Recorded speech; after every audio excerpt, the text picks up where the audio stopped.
Konflik berskala besar antara Israel dan Iran yang meletus pada akhir Februari 2026 sejak awal diproyeksikan sebagai operasi militer yang bersifat menentukan. Pemerintah Israel di bawah kepemimpinan Benjamin Netanyahu menyampaikan bahwa serangan ini bukan sekedar respons biasa, melainkan langkah strategis untuk mengakhiri ancaman jangka panjang dari Iran. Dalam pernyataan resminya, Netanyahu menegaskan 3 tujuan utama operasi tersebut: melumpuhkan program nuklir Iran, menghancurkan kemampuan rudal balistiknya, serta melemahkan stabilitas rezim di Teheran. Pernyataan itu diperkuat dengan dukungan penuh dari Presiden Amerika Serikat saat itu, Donald Trump, yang memberikan legitimasi sekaligus kekuatan militer tambahan bagi Israel. Serangan awal dilakukan secara intensif melalui operasi udara terkoordinasi yang menargetkan fasilitas militer, pusat penelitian, serta infrastruktur strategis milik Iran. Dalam beberapa hari pertama, laporan menunjukkan adanya kerusakan signifikan pada sejumlah target penting.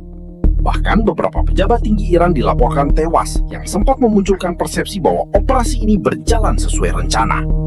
Namun seiring berjalannya waktu, situasi di lapangan mulai menunjukkan dinamika yang lebih kompleks. Meskipun mengalami kerusakan, Iran tidak kehilangan kemampuan utamanya. Program nuklirnya dilaporkan masih berjalan, dengan cadangan uranium yang diperkaya tetap berada dalam kendali. Selain itu, sistem pertahanan dan kapasitas rudal balistik Iran masih aktif dan mampu digunakan untuk melakukan serangan balasan. Tidak hanya itu, posisi geografis Iran yang strategis di kawasan Teluk memberikan keuntungan tersendiri. Jalur distribusi energi global yang melewati kawasan tersebut tetap berada dalam pengaruh Iran, sehingga menambah dimensi tekanan terhadap komunitas internasional. Kondisi ini membuat konflik tidak hanya berdampak pada kedua negara, tetapi juga memicu kekhawatiran global terkait stabilitas pasokan energi. Di sisi lain, Iran menunjukkan bahwa mereka masih memiliki kemampuan ofensif yang signifikan. Serangan balasan terhadap kepentingan Amerika Serikat di kawasan Teluk, serta peluncuran rudal. Di tengah berlangsungnya konflik yang belum menunjukkan hasil pasti, tekanan politik terhadap pemerintahan Benjamin Netanyahu semakin menguat. Jika pada fase awal perang, dukungan publik cenderung solid sebagai bentuk respons terhadap ancaman eksternal, maka seiring berjalannya waktu, persepsi masyarakat mulai berubah secara signifikan. Sejumlah survei yang dirilis oleh lembaga independen menunjukkan adanya penurunan tingkat kepercayaan publik terhadap pemerintah. Dalam salah satu jajak pendapat terbaru, hanya sebagian kecil responden yang menilai operasi militer terhadap Iran sebagai keberhasilan strategis. Sebaliknya, mayoritas masyarakat memandang konflik ini tidak memberikan hasil yang jelas, bahkan berpotensi memperburuk posisi Israel dalam jangka panjang. Penilaian tersebut tidak lepas dari realitas di lapangan yang dinilai tidak sejalan dengan ekspektasi awal pemerintah. Janji untuk melumpuhkan program nuklir Iran dan melemahkan kekuatan militernya belum sepenuhnya tercapai.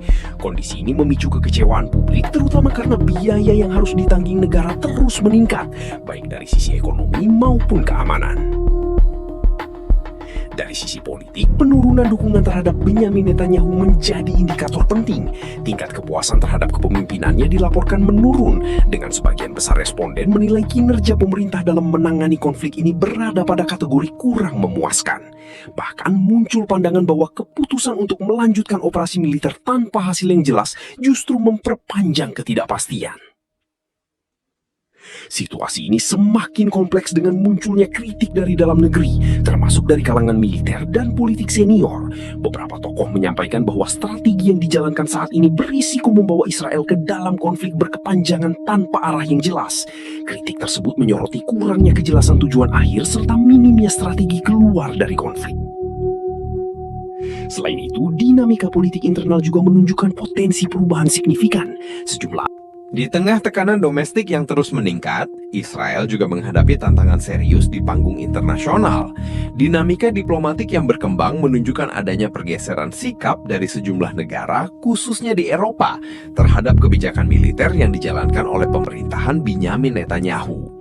Salah satu sorotan utama muncul dari hubungan yang semakin tegang antara Israel dan Prancis. Pernyataan dari perwakilan diplomatik Israel yang secara terbuka menyatakan ketidakinginan untuk melibatkan Prancis dalam negosiasi perdamaian menandai adanya keretakan dalam komunikasi antar negara. Sikap ini secara tidak langsung menjadi respons terhadap posisi Emmanuel Macron yang selama ini konsisten mendorong gencatan senjata serta menekankan pentingnya kepatuhan terhadap hukum internasional.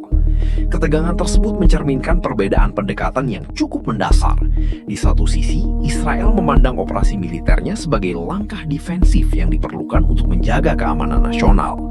Di sisi lain, sejumlah negara Eropa menilai bahwa eskalasi militer yang terus berlangsung justru berpotensi memperburuk situasi kemanusiaan dan memperpanjang konflik. Spanyol menjadi salah satu negara yang paling vokal dalam menyuarakan kritik. Perdana Menteri Pedro Sanchez secara terbuka menganggap tindakan militer yang dilakukan sebagai langkah yang tidak dapat dibenarkan dan berpotensi melanggar prinsip-prinsip hukum internasional. Pernyataan tersebut mempertegas posisi Spanyol sebagai salah satu negara yang mendorong pendekatan diplomatik dibandingkan solusi militer. Sementara itu, Italia juga menunjukkan perubahan sikap yang